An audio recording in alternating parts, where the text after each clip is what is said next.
कुंभकर्ण उसळत्या सागर लाटांना भेदून प्रभू रामचंद्र, बंधू लक्ष्मण आणि आपल्या वानर सेनेसह लंकेपाशी पोहोचले होते. नरसंहार टाळण्यासाठी पाठवलेला शांती प्रस्ताव उन्मत्त अहंकारी रावणाने धुडकावला. रावणाने आपला कनिष्ठ बंधू म्हणजेच अवाढव्य अतिबलाढ्य कुंभकर्णाला ढोल नगारे वाजवून स्वादिष्ट अन्नाचा सुगंध आणि अनेक प्रकारच्या शारीरिक पीडा देऊन अखेर झोपेतून जाग केलं.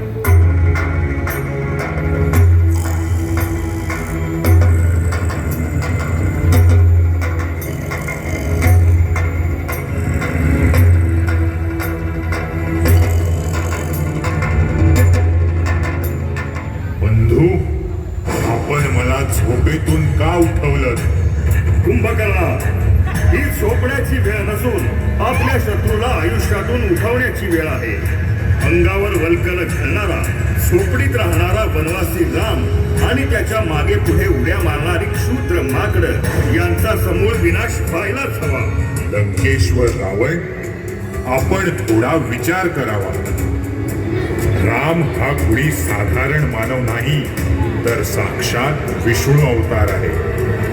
त्याची वानर सेना, रुद्रगण, भैरवगण आणि त्याचा सेनापती महारुद्र, महाबली हनुमान आहे. कुंभकर्णा, झोपेत असल्यासारखा बडबडू नकोस. कोणासमोर काय बोलतोस त्याचे काही भान? क्षमा असावी लंकेश, पण मला असं वाटतं की आपण श्रीरामाला शरण जावं. कुंभकर्णा, हे कदापि शक्य नाही. तुला त्यांच्याच सर्वनाशासाठी झोपेतून जागृत केला आहे.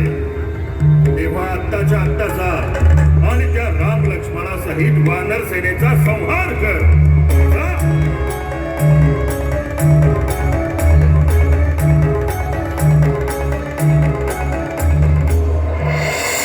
ज्येष्ठ बंधूची आज्ञाप्रमाण मानून कुंभकर्ण युद्धभूमीवर निघाला. युद्धाचे नगारे दुमदुमू लागले. रणवाद्यांच्या कल्लोळानं त्याच्या अंगात विरश्री भिनली. मुठी आवळून, दात चावत, दण दण पाय आपटीत कुंभकर्ण निघाला. त्याच्या असुरी हुंकारानं धरणी कंपित होऊ लागली. कुंभकर्णानं चवताळून रामाच्या सैन्यावर चाल केली. डोळ्यातून आग ओखीत त्याने वानर सैन्य पायदळी तुडवलं. दिसेल त्याला चिरडत, ठार मारत, दाताखाली भरडत त्याने चोहीकडे विध्वंस मांडला. हे पाहून हनुमंत क्रोधित झाले. त्यांनी मोठे मोठे वृक्ष पाषाण कुंभकर्णाला फेकून मारले.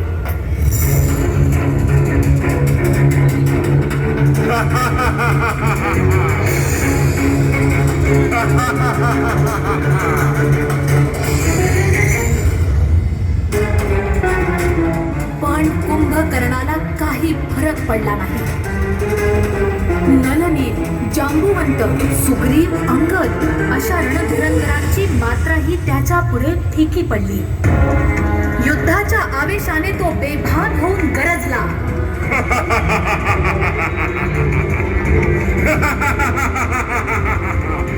अरे तुच्छ, शुल्लक, झाड माकडांनो, यात मला अजिबात हवे तुमच्या राम आणि लक्ष्मणाचे प्राण.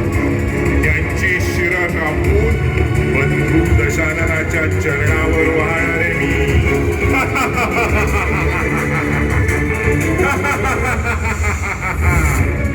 माझा पराक्रम बघून दूध लपलेत की काय? समोर या समोर.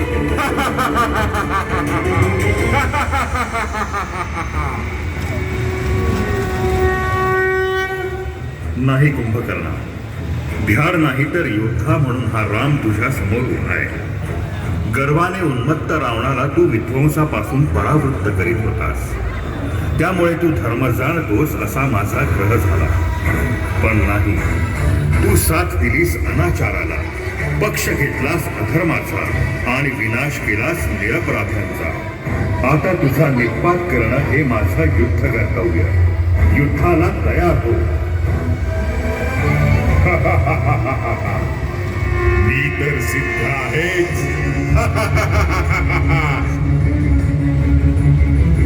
आणि मग काय, भीषण युद्धाला सुरुवात झाली. बलाढ्य कुंभकर्णानं सारं कौशल्य पणाला लावलं, परंतु प्रभू रामचंद्रांच्या सामर्थ्यापुढे त्याचा प्रभाव पडू शकला नाही. अखेर महान धनुर्धारी प्रभू श्रीरामांनी दिव्य मंत्र जपून एक बाण काढला, धनुष्याला लावून प्रत्यंचा ओढली, वेद घेतला आणि बाण सोडला.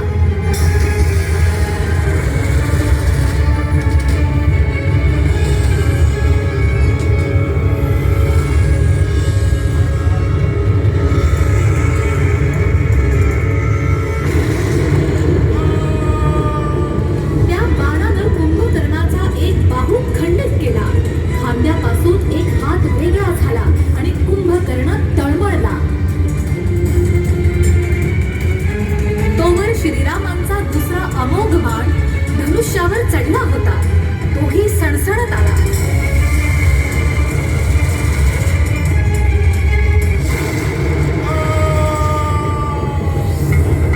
कुंभकर्णाचा दुसरा शक्तिशाली बाहूही तुटला. कुंभकर्ण वेदनेनं कडवळू लागला, पण त्याचा शेवटचा क्षण बाणाच्या टोकावर खोचून वीरश्रेष्ठ श्रीराम सिद्ध होते. महाप्रभावी प्राणघातक महासंहारक अर्धचंद्राग्रबाण.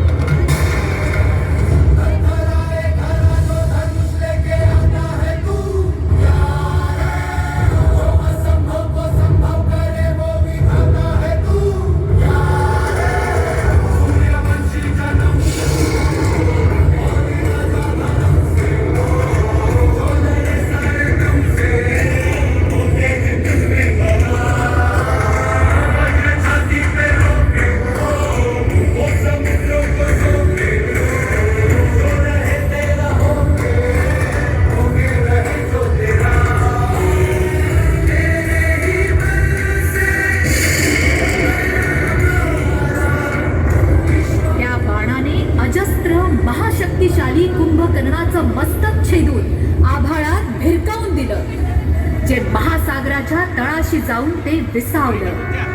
प्रभू रामचंद्रांनी अखेरच्या बाणानं कुंभकर्णाच्या नाभीचा वेध घेतला आणि त्याची कटी छेदली. कुंभकर्णाचा देह विलग झाला, निष्प्राण झाला. जागेपणी त्रिखंडाला त्राही भगवान करून सोडणाऱ्या अत्याचारी रावण बंधूची दुष्ट छाया रामकृपेनं नष्ट झाली. आणि आनंदून गेलेल्या देवदेवता, यक्ष, किन्नर, गंधर्व आणि त्रैलोक्यातल्या पुण्यात्म्यांनी विजयी वीर श्री रामचंद्रांवर भरभरून पुष्पवृष्टी करीत मुक्त कंठाने जयघोष केला. दुष्ट विदारक, असुर संहारक, कुंभकर्ण निर्धारक प्रभू श्री रामचंद्र की जय.